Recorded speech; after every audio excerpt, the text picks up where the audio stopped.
নমস্কার বন্ধুরা, আমি নিবেদিতা আজ হাজির হয়েছি একটি দারুণ স্বাদের রেসিপি নিয়ে।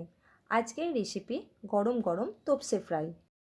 রাত পোহালেই পয়লা বৈশাখ, নববর্ষের সূচনা। বাঙালিদের কাছে অত্যন্ত প্রিয় একটি দিন। আর এই দিনে দুপুরবেলা গরম গরম ভাত, মুগের ডাল আর এরকম যদি মুচমুচে তোপসে ফ্রাই থাকে, লাঞ্চের মেনু একেবারেই জমে যাবে। তাই আজ শেয়ার করছি মুচমুচে এবং পারফেক্ট তোপসে ফ্রাই। চলুন দেখে নেওয়া যাক আজকের ভিডিওটি। নিবেদিতা রান্নাঘরে সবাইকে স্বাগত। তোপসে ফ্রাই করার জন্য আমি এখানে ছোট সাইজের তোপসেটা ব্যবহার করেছি। এখানে আমি 200 গ্রাম পরিমাণ তোপসে মাছ খুব ভালো করে ধুয়ে নিয়েছি। প্রথমেই আমি এর মধ্যে দিয়ে দেব 2 টেবিল চামচ পাতিলেবুর রস।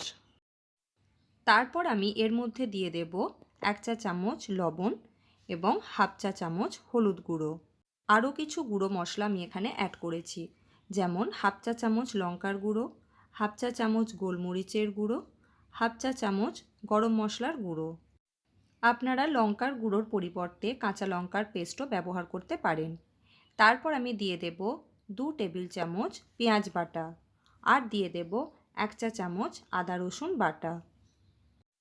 একই পদ্ধতিতে আপনারা লোটে ফ্রাইও বাড়িতেই বানিয়ে নিতে পারেন। এরপর দিয়ে দেব 2 টেবিল চামচ কর্নফ্লাওয়ার।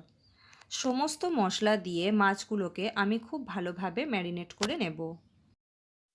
ম্যারিনেট করা হয়ে গেছে। এবার এই মাছটাকে আমি ঢাকা দিয়ে ফ্রিজেতে রেখে দেব 1 থেকে 1.5 ঘন্টার জন্য। অন্যদিকে আমি একটি মিক্সিং বোল নিয়েছি, তার মধ্যে নিয়েছি পরিমাণ মতো বেসন। এখানে আমি একটি ব্যাটার তৈরি করে নেব। তার মধ্যে দিয়েছি স্বাদ অনুযায়ী লবণ, হাফ টিস্পুন হলুদের গুঁড়ো, হাফ টিস্পুন লঙ্কার গুঁড়ো, হাফ টিস্পুন খাবার সোডাটা আমি দিয়েছি এক্সট্রা ক্রাঞ্চি করার জন্য। তার মধ্যে দিয়েছি 1 চা চামচ চালের গুঁড়ো এবং দিয়েছি 1 চা চামচ কর্নফ্লাওয়ার।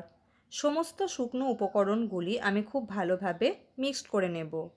তারপর এর মধ্যে আমি দিয়ে দেব 2 টেবিল চামচ পেঁয়াজ বাটা আর দিয়ে দেব 1 চা চামচ আদা রসুন বাটা। ব্যাটারের টেস্ট যত সুন্দর হবে, তোপসে ফ্রাই কিন্তু তত টেস্টি হবে। এতে আমি অল্প অল্প করে জল দিয়ে একটা সুন্দর ব্যাটার তৈরি করে নেব।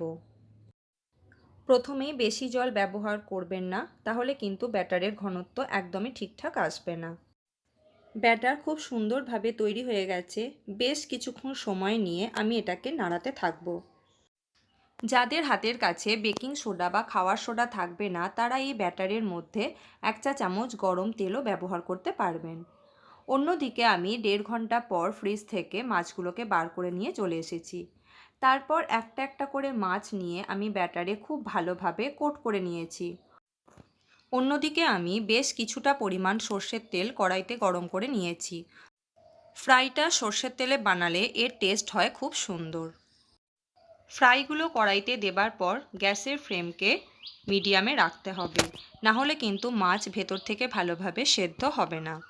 যেহেতু তোপসে মাছ খুব নরম মাছ, তাই একে ফ্রাই করতে খুব একটা বেশি সময় লাগে না। এই পদ্ধতিতে তোপসে ফ্রাই বানালে এর স্বাদ হবে একদম অনুষ্ঠান বাড়ির মতো। মাছগুলি এপিট ওপিট করে আমি খুব ভালো করে ভেজে নিয়েছি। একটা খোলা ভাজতে আমার সময় লেগেছে 6 থেকে 7 মিনিটের মতো। এই পদ্ধতিতে আপনারা একবার তোপসে ফ্রাই বাড়িতে বানাবেন এবং আমাকে কমেন্টে জানাতে ভুলবেন না। ফ্রাইগুলো একদম রেডি হয়ে গেছে। খুব ভালো করে তেল ঝরিয়ে এগুলোকে আমি অন্য প্লেটের মধ্যে তুলে নেব। আপনারা এক্সট্রা তেল অ্যাভয়েড করতে চাইলে ফ্রাইগুলোকে ডাইরেক্ট টিস্যুর মধ্যেও রাখতে পারেন। ওই তেলের মধ্যেই একই পদ্ধতিতে একটা একটা করে মাছ বেসনে খুব ভালো করে কোট করে আমি ডিপ ফ্রাই করে নেব। আশা করি তোপসে ফ্রাই সকলেরই পছন্দের একটি পদ, তাই নববর্ষের দিনে লাঞ্চের মেনুতে এই পদটি রাখতে একেবারেই ভুলবেন না।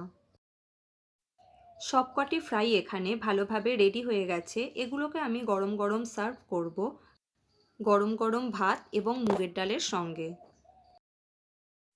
আশা করি রেসিপিটি আপনাদের ভালো লেগেছে। যদি রেসিপিটি আপনাদের ভালো লেগে থাকে, তাহলে প্লিজ একটা লাইক, কমেন্ট এবং শেয়ার করতে ভুলবেন না। আমার চ্যানেলকে প্লিজ সাবস্ক্রাইব করে আমার পাশে থাকার অনুরোধ রইল এবং পাশে থাকা বেল বাটনটি অবশ্যই প্রেস করে রাখবেন। ধন্যবাদ।